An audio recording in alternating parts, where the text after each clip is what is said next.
बिल्कुल शुद्ध हो, अच्छी से अच्छी क्वालिटी की सांस आप, वो तभी आएगी जब आपके आसपास खूब वृक्ष होंगे। बाकी दुनिया तो प्रदूषण करेगी, लेकिन आप अगर समझदार हैं तो आपको अच्छी ऑक्सीजन मिल सकती है।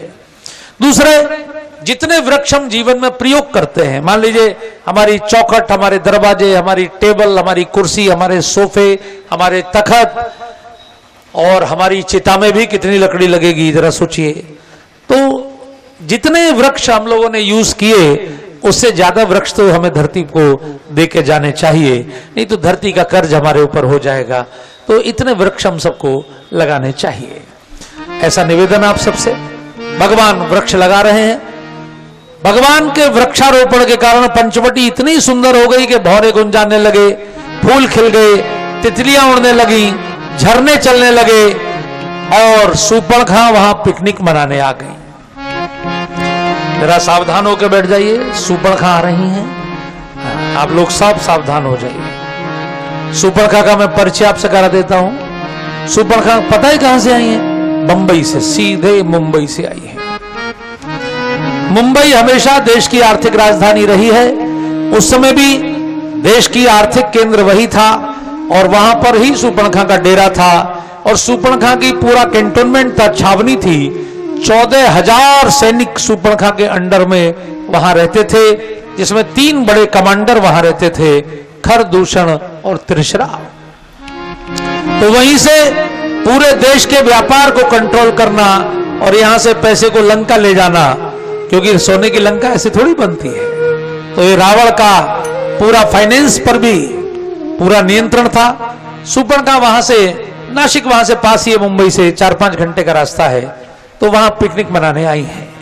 सूर्पणखा रावण के बहिनी, सूर्पणखा रावण के बहिनी, दुष्ट हृदय दारुण जस पहिनी।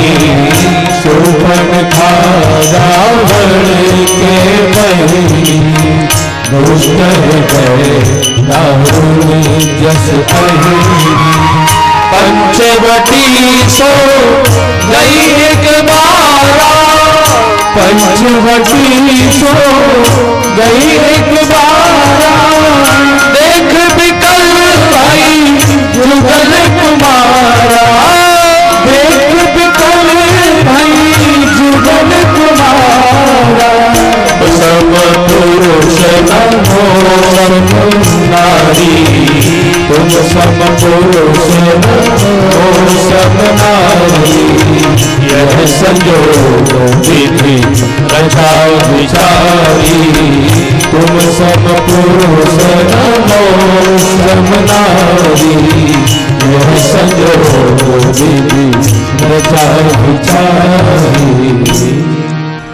तो सूर्पणखा कोई सामान्य स्त्री नहीं है, दुनिया के सबसे महान शक्तिशाली, सबसे बड़े सम्राट की बहन है सूर्पणखा, रावण की बहन है। पंचवटी अक्सर जाती रहती है, उसको पंचवटी का क्षेत्र अच्छा लगता है।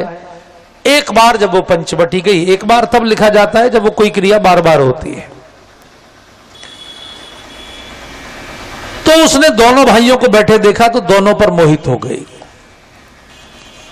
अब कोई भी स्त्री अगर मोहित भी होगी तो किसी एक पर होगी, लेकिन ये राक्षसी संस्कृति है, वो दोनों पर मोहित हो गई। मोहित होना कोई खराब बात नहीं है। अब जानकी जी ने पुष्प वाटिका में राम जी को देखा तो राम जी पर मोहित हो गई, लेकिन कोई एक व्यक्ति एक पर ही मोहित होगा। लेकिन ये जो राक्षसी कल्चर है, यहां यहीं से आप संस्कृति का अंतर समझ सकते हैं। तो दोनों पर मोहित हुई, लेकिन राम जी पर अधिक मोहित हुई, तो सीधे राम जी के पास पहुंच गई। अच्छा, इसने ये भी शर्म नहीं की कि उनकी पत्नी उनके पास बैठी है, उनको कैसा लगेगा, इसकी कोई शर्म नहीं की। ऐसा भी नहीं सोचा कि मैं चलो मोहित भी हो गई तो कोई बात नहीं, वापस जाऊंगी, अपने भैया को खरदूषण को भेजूंगी नारियल लेकर, वो बात करेंगे रिश्ते की। सीधे अपने आप ही वैलेंटाइन कार्ड उसने दे दिया, और वो भी शुद्ध अंग्रेजी में, hello Ram, will you marry मी।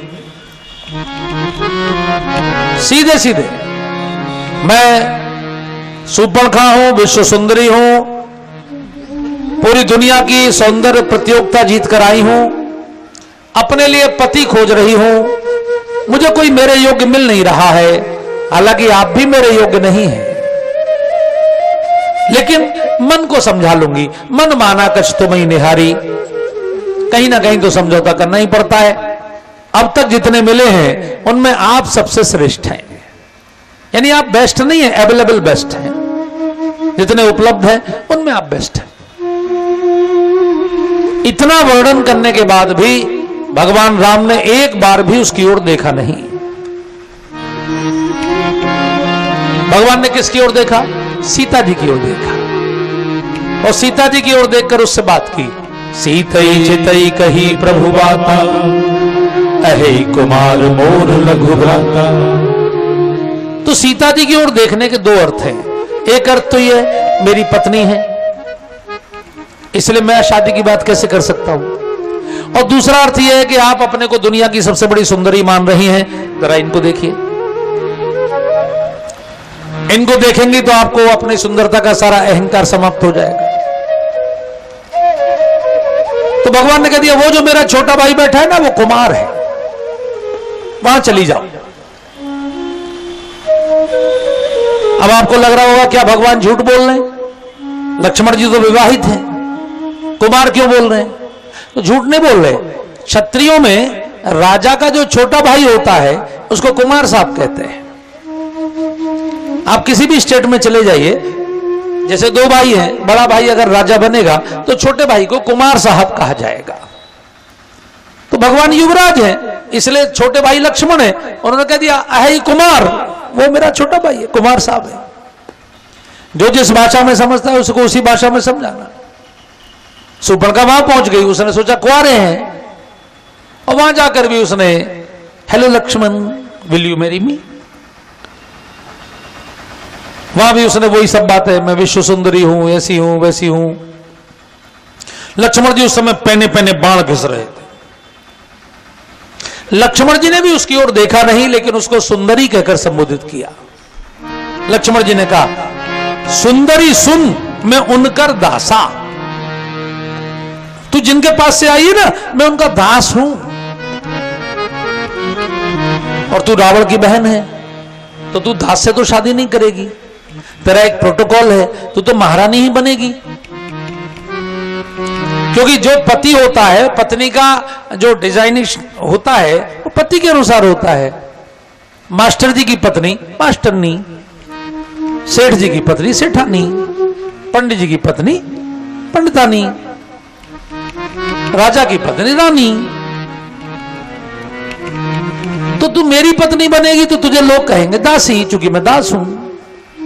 तो तू दासी बनना पसंद करेगी क्या? सुपर्णखा ने कहा बिल्कुल नहीं। लक्ष्मण जी ने कहा फिर वहीं जा, अभी 1 ही साल बचा है, अच्छे दिन आने वाले हैं, सम्राट बनने वाले हैं, तू साम्राज्ञी बनेगी, वहीं जा। सुपर्णखा ने कहा वो मना कर रहे हैं, कह रहे मेरी शादी हो गई। लक्ष्मण जी ने कहा कोई प्रॉब्लम नहीं, हमारे पिताजी की भी 3 हुई थी, अभी उनकी 1 ही तो हुई है, तू थोड़ा ट्राई कर, थोड़ा प्रयास कर, हो सकता है तुझे रख ले, जा वहीं जा। फिर सुपर्णखा भगवान की ओर गई। भगवान ने फिर उसको कहा अरे वो सुपर्णखा आप समझती नहीं हो, मजाक किया है, थोड़ा मजाक कर रहा है। वो छोटे भाई की पत्नी भी महारानी ही कहलाती है, उसका भी प्रोटोकॉल वही होता है, आप दासी नहीं बनोगी, वहीं जाओ वहीं जाओ। तो सुपर्णखा कभी इधर कभी उधर, कभी इधर कभी उधर, उसको बड़ा क्रोध आ गया और उसने सीता जी पर आक्रमण कर दिया। अच्छा, यह सोचने की बात है कि सीता जी इस पूरे प्रसंग में बिल्कुल बोली ही नहीं। उन्होंने भगवान राम से भी नहीं कहा कि आप इससे बात मत करिए, उन्होंने लक्ष्मण भैया से भी नहीं कहा, वो बेचारी चुपचाप बैठी हैं। लेकिन इसने आक्रमण किन पर किया? सीता जी पर, न राम जी पर न लक्ष्मण जी पर। सीता जी पर क्यों किया?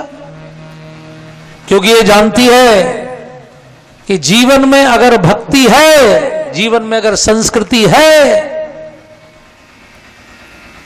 तो ज्ञान भी सुरक्षित है और वैराग्य भी सुरक्षित है। इसलिए अगर इन दोनों के जीवन को नष्ट करना है, संस्कारों को, तो पहले इनकी भक्ति को नष्ट करो। इसलिए शूर्पणखा सीता जी पर आक्रमण कर रही है। आप इसको ऐसे समझिए कि जितने विदेशी आक्रमणकारी आए, उन्होंने आपके मंदिर तोड़े, उन्होंने काशी विश्वनाथ तोड़ा, अयोध्या तोड़ी, मथुरा तोड़ी, उन्होंने देश के सब टॉप के मंदिर तोड़ दिए। हमारे सारे शिक्षा के बड़े बड़े विश्वविद्यालयों में आग लगा दी, हमारे ज्ञान के केंद्र नष्ट कर दिए। क्यों? क्योंकि वो जानते थे अगर भक्ति रहेगी, अगर ज्ञान रहेगा, तो हिंदुस्तान कभी भी उनका गुलाम नहीं हो सकता है। इसलिए जहां जहां भी श्रद्धा के केंद्र थे, पहले उन्हीं को नष्ट किया गया। अलाउद्दीन खिलजी के आक्रमणों को पढ़िए, इतने भयंकर आक्रमण, लाखों लाखों लोगों का कत्ल किया गया, लाखों माताओं का हरण किया गया। यह सब पूरे देश में हुआ। आपके क्षेत्र ने भी इसको देखा। आक्रमण सदैव भक्ति पर ही होगा। नहीं तो राजा अगर केवल राज्य करने के लिए उन्होंने आक्रमण किया होता तो राज्य कर लेते। राजा कोई भी हो, जनता को तो टैक्स देना है, लेकिन मंदिर क्यों तोड़ रहे थे? उनको हमारी मान्यताएं भी बदलनी थी, हमको दिमागी भी गुलाम बनाना था। यही अंग्रेजों ने किया।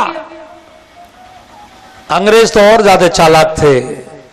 उन्होंने देखा कि इनके गुरुकुल ही इनकी असली आधार है। ये रामायण पढ़ते हैं, महाभारत पढ़ते हैं, शास्त्र पढ़ते हैं, इसलिए गुलाम नहीं होते। उन्होंने गुरुकुल पद्धति को ही बैन कर दिया, गैर कानूनी घोषित कर दिया। भारत अशिक्षित नहीं था। अंग्रेजों के गजट में लिखा है 7.5 लाख गुरुकुल थे जब अंग्रेजों ने अपनी पद्धति लागू की। अपने पैसे से primary, junior, inter college, degree college, university अंग्रेजों ने बनाए और भारत की नई पीढ़ी को मानसिक गुलाम बनाया। आज हमारे बच्चे ना अपना भोजन पसंद कर रहे हैं। क्या खा रहे हैं? चाउमीन, जैसे केंचुए लटक रहे हों। टेलीविजन पर ऐड आता है, मम्मी भूख लगी है, मम्मी कहते 2 मिनट मैगी। अरे 2 मिनट में तो सत्तू भी बन जाता है। सत्तू तो 30 सेकंड में बन जाता है, 30 सेकंड में। लेकिन सत्तू नहीं दिखाया उन्होंने, क्योंकि सत्तू पी के ताकतवर बन जाएंगे, मैगी खा के तो कमजोर होंगे। फास्ट फूड, पिज्जा, अपना चना और मुरमुरा नहीं दिखाया, उसे खा के तो ताकतवर बनते। अबे मेडिकल कैसे चलेंगे? इतने सारे डॉक्टर के काम कैसे चलेंगे? ये फास्ट फूड खाएंगे तो बीमार होंगे। हर चौथे बच्चे को बवासीर हो रही है, पास्ता खा के, नूडल्स खा के, कौन से मोमोज चल गए, पता नहीं क्या क्या चल गया है। भोजन बिगड़ गया, भाषा बिगड़ गई, भेष भी बिगड़ गया। कथा भी सुनने आ रहे हैं तो पैंट ही पहनने हैं। आपको नहीं कह रहा हूं पैंट वाले नाराज मत हो ना, हो जाओ तो कल से मत आना, कल से तो कथा है ही नहीं। लेकिन मैं ध्यान दिला रहा हूं, साल में 12 महीने होते हैं, कम से कम साल में 12 दिन तो हम धोती कुर्ता पहने। पैंट अंग्रेज लाए, पजामा मुसलमान लाए। आपके बुजुर्ग क्या पहनते थे? धोती कुर्ता। तो कम से कम दीपावली पूजन करते समय, होली पूजन करते समय, जन्मदिन मनाते समय, रक्षाबंधन मनाते समय, भैया दूज करते समय अपना भेष, अपनी भाषा, अपना भोजन, वो सर्वश्रेष्ठ है। लेकिन हमने पश्चिमी प्रभाव में, उसकी चमक दमक में आके उन्हीं को श्रेष्ठ मान लिया, अपने को बेकार मान लिया। अपनी एक एक विद्या। आज देखिए योग पूरी दुनिया में गूंज रहा है, आयुर्वेद, सैकड़ों करोड़ की आयुर्वेद औषधियों का निर्यात पूरे विश्व में हो रहा है। ये कोरोना चला, पूरे देश को गिलोय ने बचाया, पूरे देश को गिलोय ने, अश्वगंध ने, तुलसी ने। क्योंकि जितनी अंग्रेजी डॉक्टरों की दवाइयां थी बाद में WHO ने सबको रिजेक्ट कर दिया, सब बेकार थी। किसने बचाया देश को? आपके सितो पलादी चूर्ण में। लेकिन अपने को नहीं मानना, विदेश को मानना, और विदेशी आपको मान रहे।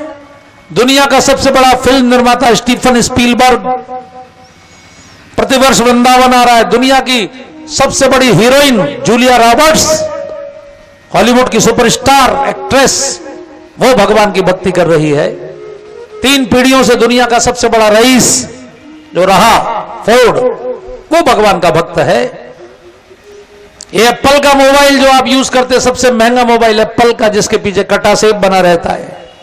स्टीव जॉब्स हनुमान जी का आशीर्वाद लेकर गया नीम करोरी बाबा से उत्तराखंड में। 4 महीने बाबा के पास रहा। बाबा से कहा प्रसाद दीजिए, बाबा ने एक सेब में कट करके उसे दिया। बाबा ने कहा वचन दे, जो भी काम करना नंबर 1 का करना, बिजनेस तो करना लेकिन नंबर 1 का, चीज ऐसी बनाना जो दुनिया। उसने दुनिया का सबसे शानदार मोबाइल बनाया। आज उस एप्पल के लिए अमेरिका में 24-24 घंटे लोग लाइन लगाते हैं नए वर्जन के लिए। वो जो पीछे कटा हुआ सेब है वो हनुमान जी की कृपा है, हनुमान जी का आशीर्वाद है, वो प्रसाद है। आप जागो। आपकी एक ये शास्त्रीय संगीत, इसका एक एक राग कितने गजब का है। तानसेन अकबर के दरबार में दीपक राग गा रहे थे तो बिना माचिस के दीपक जल गए। बैजू बावरा ने राग मालकोस गाया तो पत्थर की शिला पिघल गई। आपका शास्त्रीय संगीत, आपका नृत्य, आपका ज्योतिष, सारी विद्याएं, माताओं का भोजन बनाना, उनको पता है कि कढ़ी बनेगी तो मेथी में बनेगी, अरबी बनेगी तो अजवाइन में बनेगी, रायता बनेगा तो हींग जीरे में छुकेगा। एक एक चीज में कौन सी औषधि कौन सी चीज के दोष को समाप्त करेगी, माताओं को पता है। खाने की विद्या, बैठने की विद्या, पानी पीने की। अब नहीं पता है तो आजकल के बच्चे खड़े होकर पानी पी रहे हैं, नहीं तो खड़े होकर पानी पीना निषिद्ध है। तो कैसे खाना, कैसे बैठना, कैसे सोना, ये सब जो हमारा पुराना है वो सर्वश्रेष्ठ है। अभी आ जाएगी दुनिया उसी पर लौट के। अभी 150 साल हुए खाली अंग्रेजी का शासन हुए दुनिया पर, केवल 150 साल। 150 साल में पूरी दुनिया का पानी खराब हो गया। हिंदुस्तान जैसे देश में जहां सुजलाम सुफलाम मलयज शीतलाम था, जहां दुनिया की सर्वाधिक नदियां थी, वहां घर घर में आरओ लगाने पड़ रहे हैं। ये किसने खराब किया पानी? इन्हीं टेक्नोलॉजी वालों ने। इन्होंने सारी दुनिया के सीवेज हमारी नदियों में छोड़ दिए। मल को जल में सड़ा रहे हैं मूर्ख, और कह रहे हैं कि हम बहुत बड़े वैज्ञानिक हो गए। विज्ञान पर बात तो करें, मैं विज्ञान का विद्यार्थी हूं। मल को जल में सड़ाने से मीथेन गैस बनती है जो ऑक्सीजन को नष्ट करती है। घर घर में मीथेन की फैक्ट्रियां लगाती। पहले गांव के लोग सब खेत में जाते थे लोटा लेके, अब कैसे जाओगे? सरकार पकड़ लेगी। पहले शौचालय घर में आया, फिर अंदर आया, फिर कमरे में आया, फिर हर कमरे में आ गया। कुछ दिन में मुझे लगता है बैग में आ जाएगा तो लोग कंधे पर टांग के डोला करेंगे, पता नहीं कहां जरूरत पड़ जाए।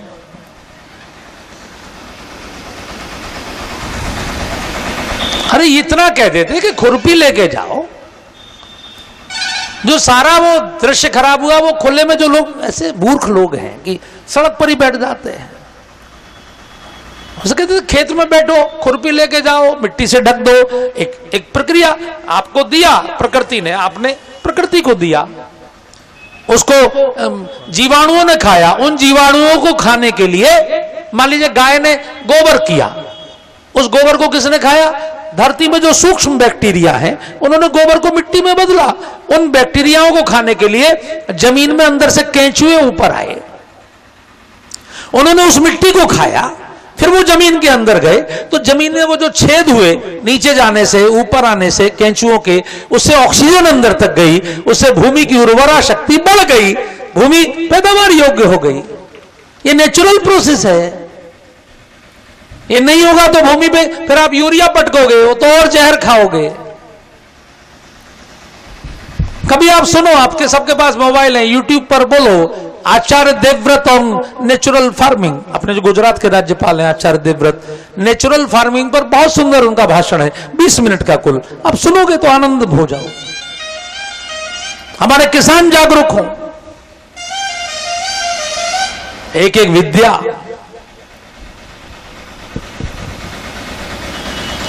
तो बंधुओं, हमारी सारी विद्याएं, अब लड़के सुबह उठते थे 4 बजे, दंड बैठक लगाते थे, अखाड़े में जोर करते थे, एकदम उभरा सीना, ऊंचा माथा, भुजाओं में बल। और आजकल आप देख रहे हैं पिच के गाल, अगरबत्ती जैसी बाहें, धूपबत्ती जैसी टांगें, उसमें भी कसी हुई जीन्स, वो भी ऊपर से पता लगता है कब नीचे न खिसक जाए। ये क्या हो गया है? हम सब ने, ये जितनी पुरानी पीढ़ी के लोग बैठे हैं, बचपन में सबने अखाड़े लड़े होंगे, सबके गांव में अखाड़े थे। आप सबने अखाड़े खत्म कर दिए। करो ना शुरू, बुढ़ापा नहीं आएगा, मेरी गारंटी है। जहां अखाड़ा होगा, बूढ़े आदमी को भी अखाड़े पे जाके मन करेगा 2-4 दंड मारूं।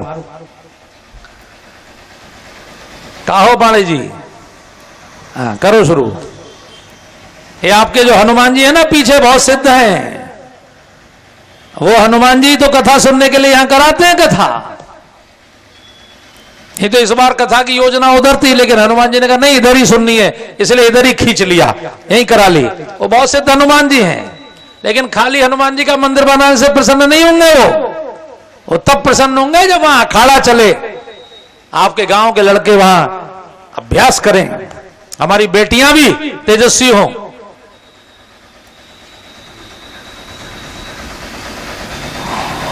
हमारे हर कस्बे में काली के जुलूस निकलते हैं। आप क्या निकलते हैं? या नहीं निकलते?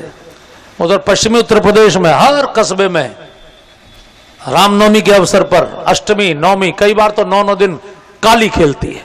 अरे क्या शानदार, दोनों हाथों में तलवार लेकर। हमारी बेटियां कितनी तेजस्वी हो सकती हैं।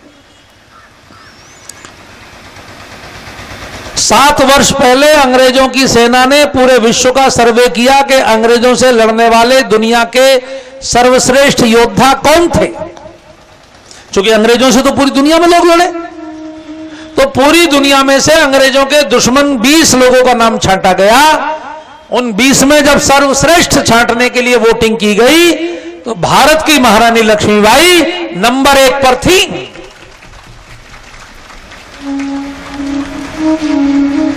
15 साल की उम्र में शादी हो गई थी, 18 साल की उम्र में विधवा हो गई थी, 23 साल की उम्र में बलिदान हो गई थी। 30 किलोमीटर रोज स्विमिंग करती थी। 30 किलोमीटर गंगा जी में जब कोई बांध नहीं था, फुल पानी। 3 घोड़े उनको युद्ध का अभ्यास कराने में थक जाते थे, इतना स्टेमिना था। हमारी बेटियां जरा सा मौका मिला है तो ओलंपिक में मेडल जीत रही है कि नहीं जीत रही। तो बच्चे कितने तेजस्वी हो सकते हैं, एक कथा तो आप सुन रहे हैं। अपनी विद्याओं पर गर्व करिए। जैसे ही सुपर्णखा ने आक्रमण किया, लक्ष्मण जी ने खटाक से नाक कान काट दिए। ध्यान रखिए, एक किसी भी कुविद्या को अपने ऊपर हावी मत होने दीजिए। अपने बच्चों को इतना समझदार बनाइए, वो इतने विवेकी बने कि दुनिया में अपनी विद्याओं को ही सर्वश्रेष्ठ माने। कोई भी उनको प्रभावित करने की कोशिश करे तो सूर्पणखा की तरह उसे भगा दे। और तब खरदूषण ने आक्रमण किया। 14,000 सैनिकों के साथ अकेले भगवान राम ने खरदूषण का वध किया। ध्यान रखिए, उनके साथ कोई था नहीं। लक्ष्मण जी को सीता जी की सिक्योरिटी में खड़ा करके अकेले राम ने खरदूषण को 14,000 सैनिकों के साथ मारा। और खरदूषण कौन है? रावण ने दुनिया में किसी को अपने समान स्वीकार नहीं किया, केवल खरदूषण को अपने बराबर स्वीकार किया। रावण ने कहा खरदूषण मोहि सम बलवंता, इन्हीं को मारे बिनु भगवंता। इसलिए गोस्वामी जी ने भगवान की भुजाओं की जब स्तुति की, आजानु भुज संग्राम चित खरदूषणम श्री रामचंद्र भज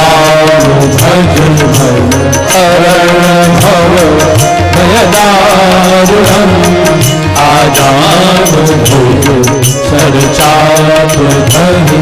संग्राम चित खरदूषणम संग्राम चित खरदूषणम। लोगों ने कहा आपने रावणम कुंभकर्णम क्यों नहीं लिखा? गोस्वामी जी ने कहा रावण कुंभकर्ण को मारते समय तो पूरी सेना थी। लक्ष्मण थे, विभीषण थे, सुग्रीव थे, हनुमान थे, अंगद थे। खरदूषण को मारते समय तो राम बिल्कुल अकेले थे। मैं उन भुजाओं की स्तुति कर रहा हूं। भगवान ने खरदूषण का वध किया है। उनका अभिनंदन तभी होगा जब हम अपने मन में संकल्प करें। जितनी यहां माताएं बैठी हैं, जितने भाई बैठे हैं, आपके बच्चे पर कोई दूसरा ध्यान नहीं देगा, आप ही को देना है। इसलिए अपने बच्चों को कसरत करना बचपन से ही सिखाओ। बचपन से ही हनुमान जी का भक्त बनाओ। बचपन से ही शंकर जी को एक लोटा जल, सूर्य भगवान को एक लोटा जल, बचपन से ही रामायण पढ़वाना। बच्चे साइंस में भी, अंग्रेजी में भी टॉप हों, लेकिन संस्कृत में भी टॉप हों। जिस वैज्ञानिक ने भारत का सुपर कंप्यूटर बनाया, विजय भटकर उसका नाम है। विजय भटकर, कभी मोबाइल पे डाल, गूगल पे डाल के देखिएगा, विजय भटकर। अमेरिका में नौकरी करते थे, नासा में। अमेरिका ने सुपर कंप्यूटर देने से मना कर दिया तो नौकरी छोड़ के भारत आ गए। देश के स्वाभिमान के लिए देश का अपना सुपर कंप्यूटर बनाया, जिसका नाम परम रखा गया। भारत सरकार ने उनको पद्मश्री से सम्मानित किया। बाद में उन्होंने पूना में गुरुकुल चलाया, जिसका नाम रखा मुकुलारण्यम। देश के टॉप के साइंस के ग्रेजुएट्स को उन्होंने संस्कृत पढ़ाई। लोगों ने कहा आप इनको संस्कृत क्यों पढ़ा रहे हैं? उन्होंने कहा जो साइंस में भी टॉप होगा और जो संस्कृत में भी टॉप होगा, वो शास्त्रों में से साइंस के फॉर्मूले निकालेगा, डिकोड करेगा, और वही भारत को विश्व गुरु बनाएगा। तो ये पीढ़ी चाहिए। आप अपने बच्चों को खूब अंग्रेजी पढ़ाइए। स्वामी विवेकानंद अंग्रेजी ना जानते होते तो दुनिया में भारत का डंका कैसे बजता? भक्ति वेदांत स्वामी अगर अंग्रेजी में भागवत ना सुनाते तो आज 1 करोड़ अंग्रेज जो हरे राम जप रहे कैसे जपते? अंग्रेजी बच्चे पढ़े अंग्रेज बनने के लिए नहीं, बल्कि अंग्रेजों को भी भारतीय संस्कृति सिखाने के लिए हमारे बच्चे। तो आज यहां बैठे हुए सभी माता पिता ये संकल्प करें कि अपने बच्चों को श्रेष्ठ बनाएंगे। हमारी बेटियां जानकी जी जैसी बने। याद है ना बेटियों, उन्होंने बचपन में वो शिव जी का धनुष बाएं हाथ से उठाकर इधर रख दिया था। वो इतनी बलवान थी। तभी तो राजा जनक ने प्रतिज्ञा की थी कि जो भी धनुष को उठाएगा, चढ़ाएगा, खींचेगा, तोड़ेगा, उसके गले में वरमाला डालेगी। तो बेटियां भी तेजस्वी हो। आइए इसके लिए गीत ताली बजाकर मेरे साथ सब लोग खड़े होकर बड़े भाव से। चंदन है इस देश की माटी, तपोभूमि हर ग्राम है। हर वाला देवी की प्रतिमा, बच्चा बच्चा राम है। चंदन है इस देश की माटी, तपोभूमि हर ग्राम है। हर बाला देवी की प्रतिमा बच्चा बच्चा राम है। बोलो राम बोलो राम बोलो राम राम राम बोलो राम बोलो राम बोलो राम राम राम। चंदन है इस देश की माटी वो भूमि हर ग्राम है। हर बाला देवी की प्रतिमा बच्चा बच्चा राम है। चंदन है इस देश की माटी वो भूमि हर ग्राम है। हर बाला देवी की प्रतिमा बच्चा बच्चा राम है। हर शरीर मंदिर सा पावन हर मानव उपकारी है। हर शरीर मंदिर सा पावन हर मानव उपकारी है। जहाँ सिंह बन गए खिलौने गाय जहाँ माँ प्यारी है। जहाँ सिंह बन गए खिलौने गाय जहाँ माँ प्यारी है। जहाँ सवेरा शंख बजाता जहाँ सवेरा शंख बजाता लोई गाती शाम है। हर बाला देवी की प्रतिमा बच्चा बच्चा राम है। जहाँ सवेरा प्रतिमा बच्चा बच्चा राम है। बोलो राम बोलो राम बोलो राम राम राम बोलो राम बोलो राम बोलो राम राम। सबकी ताली।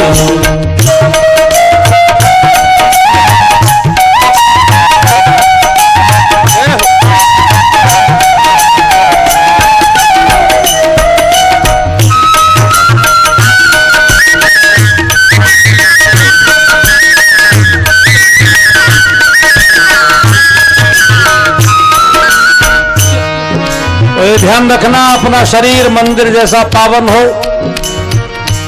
ये फैशन के चक्कर में हम लोग कपड़े उल जलूल पहनने लगते हैं। कभी बेल बॉटम हो जाती है, कभी ढीली जीन्स, कभी कसी जीन्स, कभी फटी जीन्स।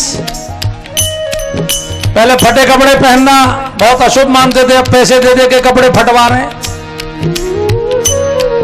आपके रूप को देखकर आपके कपड़ों को देखकर दूसरे के मन में आपके प्रति श्रद्धा उत्पन्न हो, ऐसे वस्त्र पहनिए। इसलिए हमारे बालक हमारी बेटियां उस पहनावे में ना आए। ऐसा पहनावा पहनिए जो आपको देखकर और श्रद्धा हो, लगे कि देवी का रूप है। इसलिए हमारे यहां कन्याओं का पूजन का विधान देवी का रूप मानते। दोनों तरह के वस्त्र उपलब्ध है बाजार में, सुपरखा वाले भी हैं और सीताजी वाले भी हैं। अब जैसे चुन रहे हो ऐसे लड़कों को भी।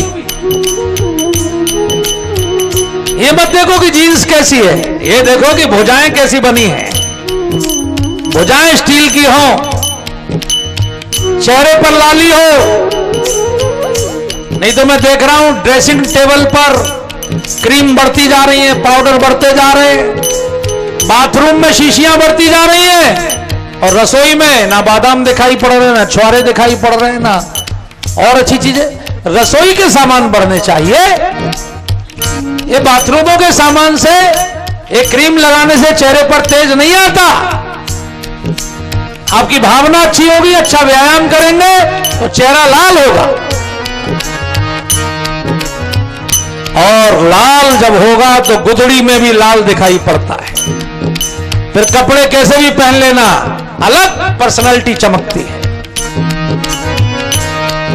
इसलिए फैशन के चक्कर में मत पड़ो, अपने व्यक्तित्व को महान बनाओ।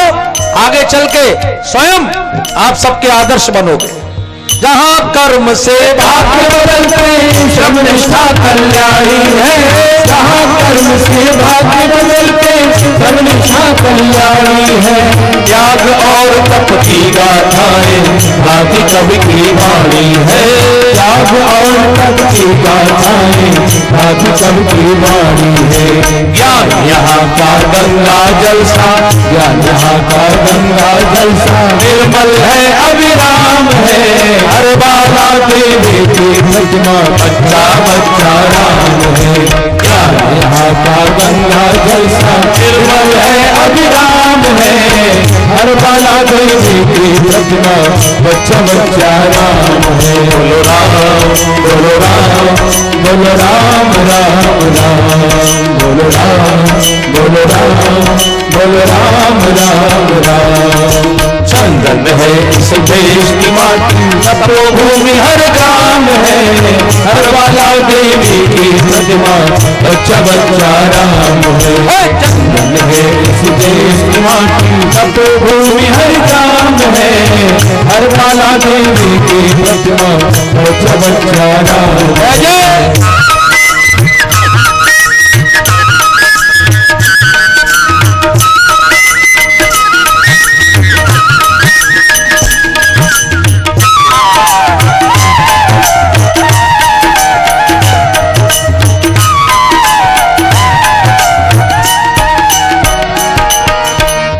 परसों गीता जयंती है, तो गीता के कुछ श्लोक अपने घर जरूर गाए जाने चाहिए।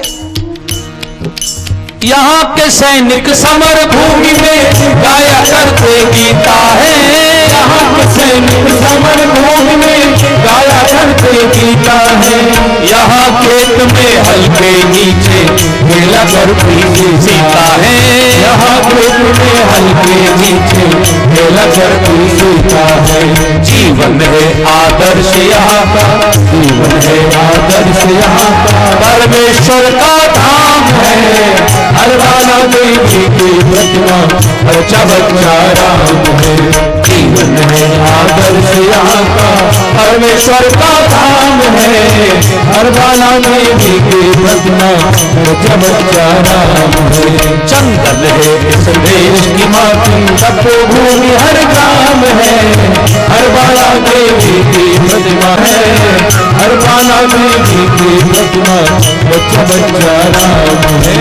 हर वाला देवी की प्रतिमा, बच्चा बच्चा राम है, हर वाला देवी की प्रतिमा, बच्चा बच्चा राम है। बोलो राम बोलो राम राम राम, बोलो राम बोलो राम बोलो राम राम राम। बोले राजा रामचंद्र भगवान की जय। कई बार सड़क पर ही पार्क कर देते हैं गाड़ी। भरत जी की तरह सजग होना चाहिए। जैसे भरत जी ने इतने सजग हैं कि रात के 2 बजे भी हनुमान जी को बाण मार के नीचे गिरा दिया। अपनी प्रत्येक क्रिया बहुत सावधानी के साथ हो। अगर हम भगवान के भक्त हैं तो बाकी समाज से हम श्रेष्ठ आचरण करके, एक आदर्श आचरण करके समाज के सामने प्रस्तुत करें। भक्त होने का मतलब ये नहीं है कि कुछ भी करें। तो रावण ने मारीच की सहायता से सोने के मृग के बहाने से जानकी जी का हरण किया, वो सब आप जानते हैं।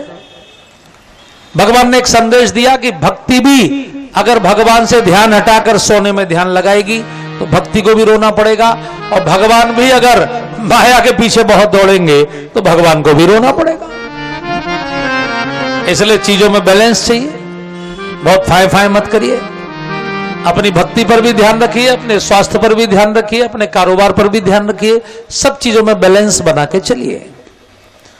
नहीं तो कई बार आदमी इतनी मेहनत करता है, इतनी मेहनत करता है कि 90 साल की मेहनत 30 साल में ही कर लेता है। लेकिन होता क्या है? Diabetes, blood pressure, heart, depression, तमाम चीजें, खाना भी नहीं खा पाता। फिर उससे पूछो काय के लिए इतनी मेहनत की? अच्छा खाने के लिए। खाना तो तू खा ही नहीं पा रहा, फिर क्या हुआ मेहनत का?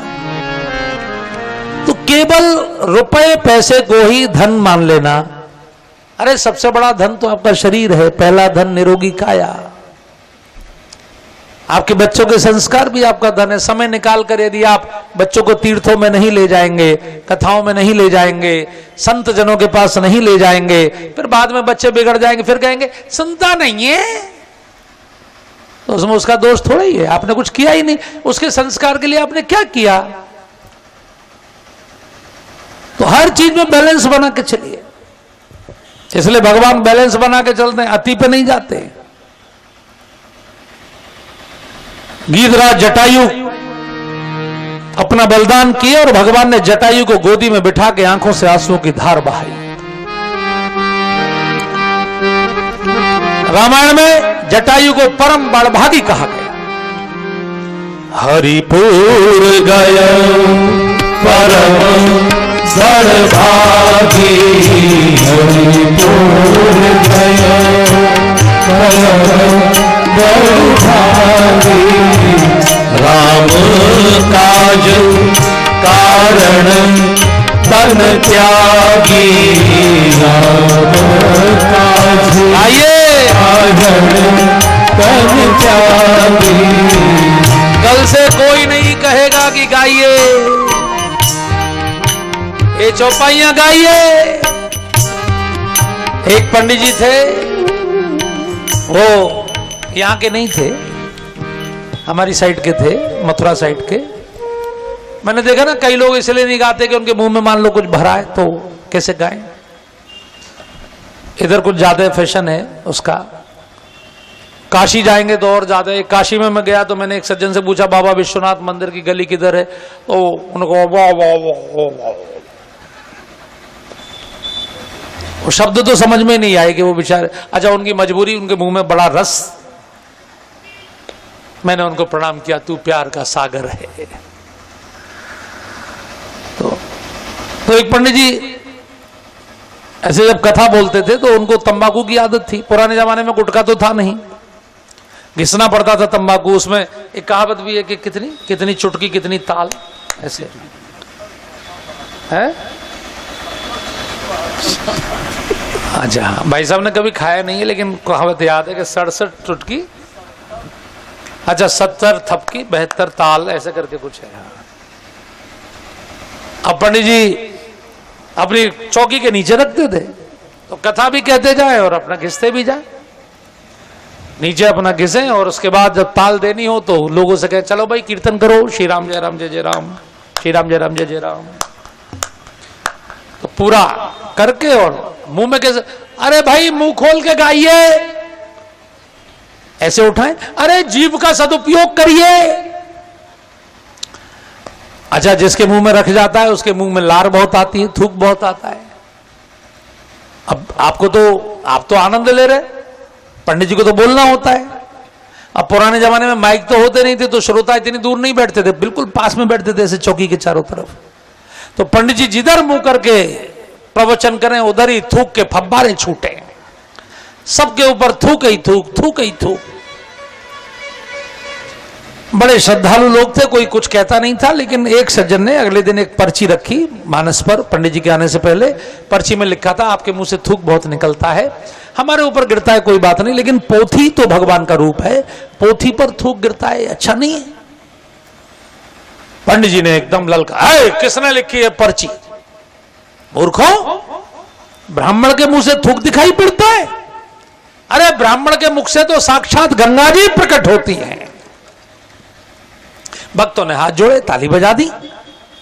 अगले दिन एक बूढ़ी माता अपने 16 साल के पौत्र को लेकर आई और आके वो बच्चा सामने बैठ गया। पंडित जी ने आंखें बंद करके जैसे मंगलाचरण शुरू किया, बच्चे ने पुड़िया खोली, पंडित जी के मुंह में लौट दी। पंडित जी की आंखें एकदम खुल गई, अरे क्या लौटा रहे तूने मेरे मुंह में? पूरा मुंह वैसा हो गया, अजीब।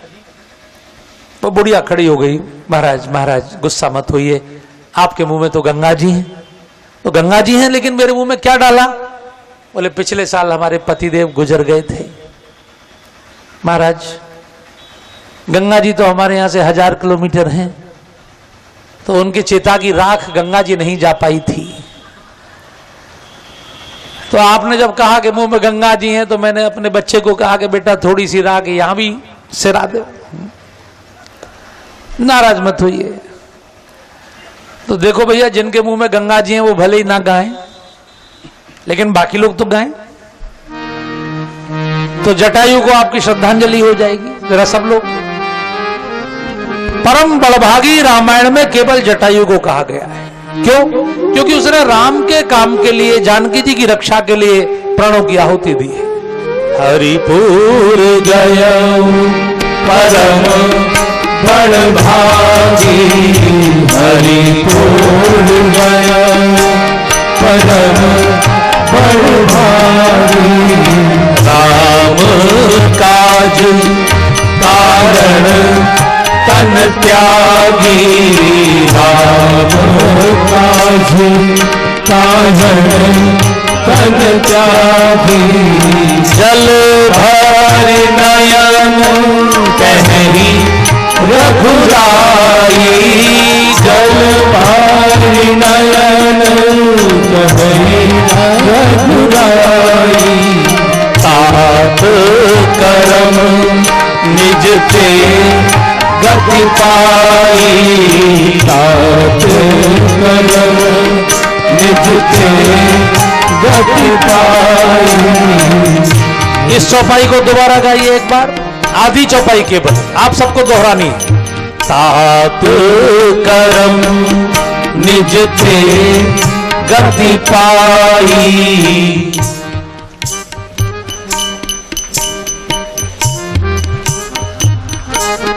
बस कथा का विश्राम दिवस के अवसर पर ये आधी चौपाई अगर आपने पकड़ ली, किसी की भी गति का जिम्मेदार कोई दूसरा नहीं है, अपनी गति के जिम्मेदार हम स्वयं हैं। हमारे कर्मों के फल ही हमारी गति निर्धारित करते हैं कि हम दुख में जाएंगे कि सुख में जाएंगे, प्रमोशन में जाएंगे कि डिमोशन में जाएंगे।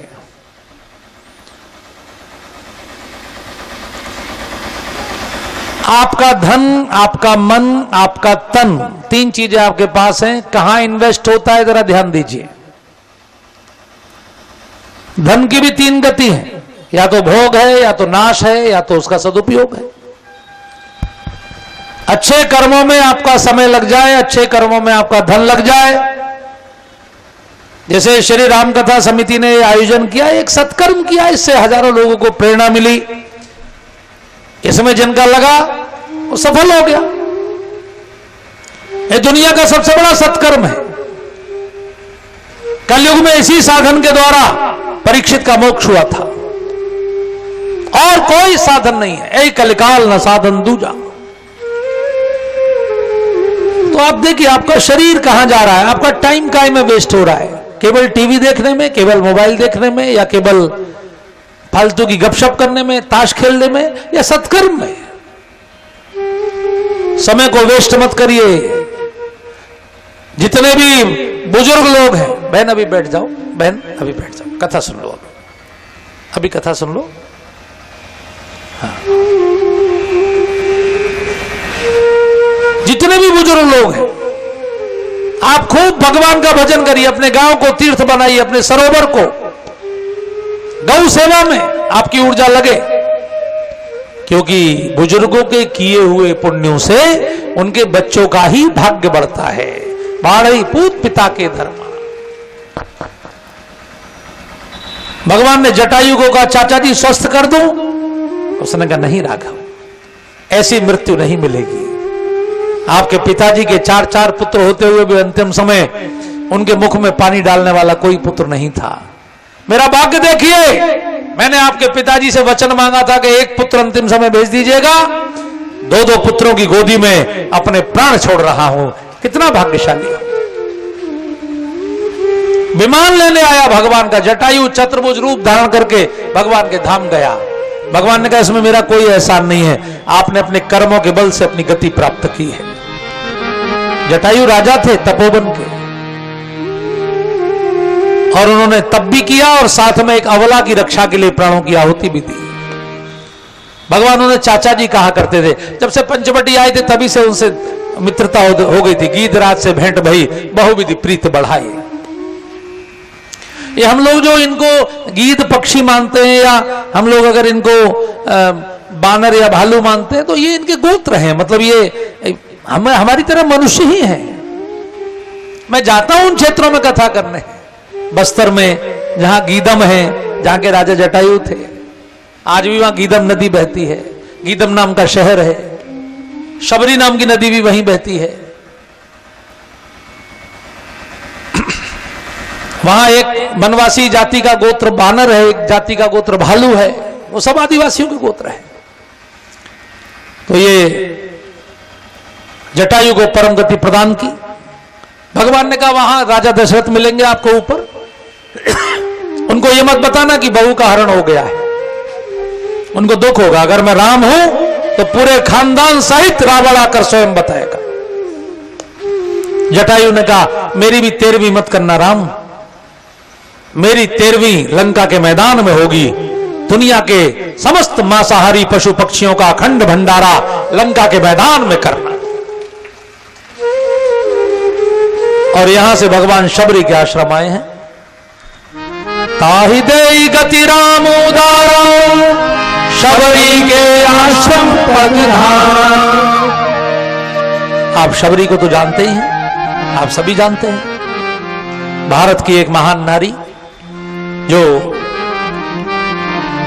भगवान को बुलाने किसी तीर्थ में नहीं गई, किसी धाम में नहीं गई, उसने कभी चारों धाम की यात्रा नहीं की, भगवान उसकी कुटिया पर स्वयं चलकर आए। और शबरी एक भील की कन्या। मैं फिर आपको कह रहा हूं कि भगवान ने उनसे कहा कि जाति पात धन धर्म बड़ाई, धन बल परजन गुण चतुराई, मैं ये चीजें नहीं देखता, ये चीजें तो आप लोग देखते हैं, मैं तो केवल मनुष्य का मन देखता हूं। निर्मल मंजन सो मोहि पावा। शबरी को अपने गुरु पर इतनी श्रद्धा है कि गुरु ने उससे कहा था कि बिटिया इसी जन्म में इसी शरीर से तुझे परमात्मा के दर्शन होंगे। उसने बेचारी ने यह भी नहीं पूछा कि कब होंगे, जब मैं कितनी उम्र की होंगी तब होंगे, कौन से महीने में होंगे। उसको यह भरोसा है कि गुरुजी ने कहा है तो आएंगे, इसलिए रोज उसी भावना से शबरी तैयारी करती है, रोज प्रतीक्षा करती है। आपके मन में दो चीजें होनी चाहिए, एक तो दया। शबरी को इतनी दया है कि वो घर से इसलिए भागी थी कि उसकी शादी पर हजारों पशुओं का कत्ल होने वाला था, दावत होने वाली थी, उनके प्राण बचाने को शबरी घर छोड़ के भाग गई थी। तो अगर किसी के मन में दूसरे के प्रति दया है तो असली धार्मिक है वो। धर्म का मतलब ही होता है कि आत्मानी प्रतिकूलानी परेशान न समाचरित, जो मुझे अच्छा नहीं लगता वो दूसरे के साथ ना हो। अगर मुझे अपनी गर्दन कटवानी अच्छी नहीं लगती तो मैं किसी की गर्दन ना काटूं।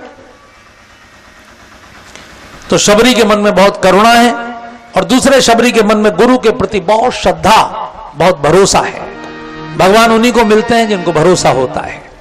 आज शबरी को कुटिया पर राम आए हैं और पहले गोस्वामी ने लिखा शबरी के आश्रम पगधारा, लेकिन शबरी को देखते ही भाषा बदल गई।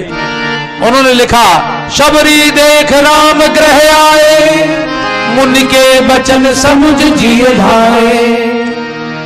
शबरी को देखते ही भगवान को लगा आज मैं कौशल्या मैया की गोद में आ गया हूं। 13.5 साल में पहली बार ऐसा लगा मैं कौशल्या मां के पास आ गया हूं। क्यों? क्योंकि शबरी ने शुरुआत ही भगवान को खिलाने से की। देखिए जो भक्त होता है वो भगवान से कहेगा नहीं नहीं पहले मैं पूजा करूंगा, पैर धोऊंगा, फिर अर्ध्यम पाद्यम आचमनीयम स्नानियम वस्त्रम प्रोक्षणम तिलकम अक्षतम, फिर धूपम दीपम एंड देन नैवेद्यम। शबरी ने ऐसा नहीं किया। शबरी ने सीधे भगवान को खिलाना शुरू किया। कंद मूल फल सुरस अति दिए राम कहूं आने। मां जो होती है ना, मां को बच्चे की एक ही चिंता होती है मेरे बच्चे ने कुछ खाया कि नहीं खाया, बस। तो वही भाव है शबरी का। आपके घर में भी छोटे छोटे भगवान रखे हैं, लड्डू गोपाल रखे हैं, भगवान के बाल रूप, आप उनकी बिल्कुल मां की तरह अगर केयर करेंगी तो भगवान को लगेगा कि मैं अपनी यशोदा मैया के पास हूं, अपनी कौशल्या मैया के पास हूं। उनको लगना चाहिए मैं अपने घर में हूं। बंधुओं, शबरी को देखकर भगवान को लगा मैं अपने घर आ गया, और शबरी के माध्यम से भगवान ने जनता को नवदा भक्ति का उपदेश किया। प्रथम भगति संतन कर संगा, दूसरे रतिमम कथा प्रसंगा, वो सब आप पढ़ सकते हैं पूरा। लेकिन उसकी अंतिम जो पराकाष्ठा है वो एक बार मेरे साथ बोल दीजिए। नवम सरल सब संग चल हीना, नवम सरल सब संग चल हीना, मन भरोसे ही हर्ष दीना, मन भरोसे ही हर्ष दीना।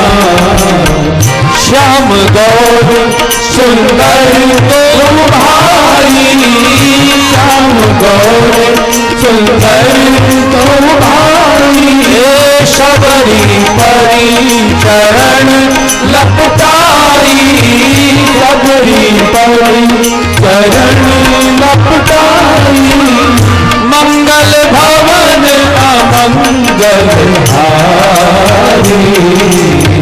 प्रभु दशरथ अजिर बिहारी।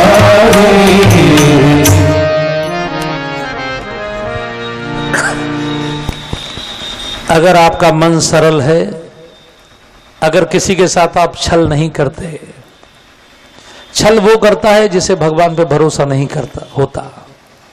वो सोचता है कि ऐसा करके मैं अपना काम सिद्ध कर लूंगा। अगर भगवान का भरोसा है तो किसी से भी छल नहीं करना, सरल होना, मम भरोस। अगर फायदा हो जाए तो बहुत खुश नहीं होना, नुकसान हो जाए तो बहुत दुखी नहीं होना। सोच लेना, होई है सोई जो राम रचि राखा। ये स्थिति धीरे धीरे आती चले। हालांकि ये कठिन है, लेकिन आ सकती है, असंभव नहीं है, कठिन जरूर है। मम भरोस ही हर्ष न दीना। हमारी बुद्धि लगातार परमात्मा से जुड़ी रहे, उनकी प्रतीक्षा रहे। तो शबरी को प्रणाम करके, शबरी ने ही भगवान को कहा, पंपा सरई जाओ रघुराई, तह होई है सुग्रीव मिताई। भगवान पंपा सरोवर आए हैं। ये जब आप महाराष्ट्र से कर्नाटक में प्रवेश करेंगे तो कर्नाटक का एक जिला है बेलगांव। बेलगांव से हुबली होते हुए होसपेट बेल्लारी आते हैं, जहां सोनिया गांधी जी एक बार चुनाव लड़ी थी, सुषमा स्वराज जी दोनों आपस में। तो बेल्लारी का इलाका किष्किंधा का इलाका है। मैं उधर पूरा दर्शन किया हूं। वहीं पर वो किष्किंधा क्षेत्र है पूरा। तो वहां भगवान पंपा सरोवर आए हैं। ऋषिमुख पर्वत है वहां। वहीं पर दुनिया की सबसे शानदार है कल्चरल हेरिटेज की राजधानी हम्पी है, जो कृष्णदेव राय की भी राजधानी रही और उससे पहले बाली और सुग्रीव की भी राजधानी रही। बड़ा, बहुत बड़ा खजाना। आप देखते हैं केरल में पद्मनाभ स्वामी के मंदिर का जो खजाना है वो वहीं का खजाना है। तो बंधुओं, भगवान वहां आ गए हैं, लेकिन सुग्रीव ने पहले हनुमान जी को भेजा है भगवान की परीक्षा लेने को। तो श्री हनुमान जी आ रहे हैं, वो हम सबके गुरु हैं। मैं चाहूंगा कि हनुमान जी का आप लोग स्वागत करें, एक बार बड़े भाव से एक जयकारा लगा दें, बोले हनुमान जी महाराज की जय। एक भजन मैं चाहूंगा कि हनुमान जी का हम लोग गाएं और फिर आगे की कथा में प्रवेश करें। अब हनुमान जी आ गए तो अब फिर तो बाहें चढ़ा के बैठिए, क्योंकि अब तो रावण मरने ही वाला है। क्योंकि हनुमान जी आ गए तो दुर्गम काज जगत के तुम रहते। वीर हनुमान अति बलवान, वीर हनुमान अति बलवान। राम राम रसियो रे हमारे मन बसियो रे, राम राम रसियो रे हमारे मन बसियो रे। वीर हनुमान अति बलवान, राम राम रसियो रे हमारे मन बसियो रे। वीर हनुमान अति बलवान, राम बजरंग वाला फिर तेरी माला, बजरंग वाला फिर तेरी माला। अंजनी के लाला फिर तेरी माला, अंजनी के लाला फिर तेरी माला। कृपा करियो रे हमारे मन बसियो रे, कृपा करियो रे हमारे मन बसियो रे। वीर हनुमान अति बलवान, राम राम रसियो रे हमारे मन बसियो रे। वीर हनुमान अति बलवान, राम राम रसियो रे हमारे मन बसियो रे।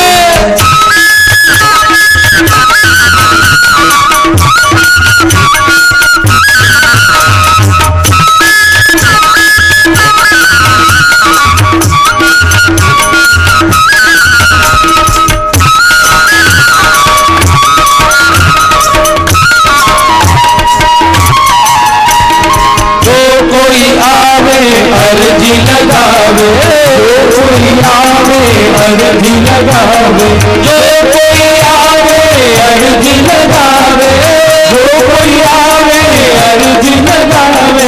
सबकी सुनियो रे हमारे मन बसियो रे, सबकी सुनियो रे हमारे मन बसियो रे। वीर हनुमान अति बलवान, राम राम रसियो रे हमारे मन बसियो रे।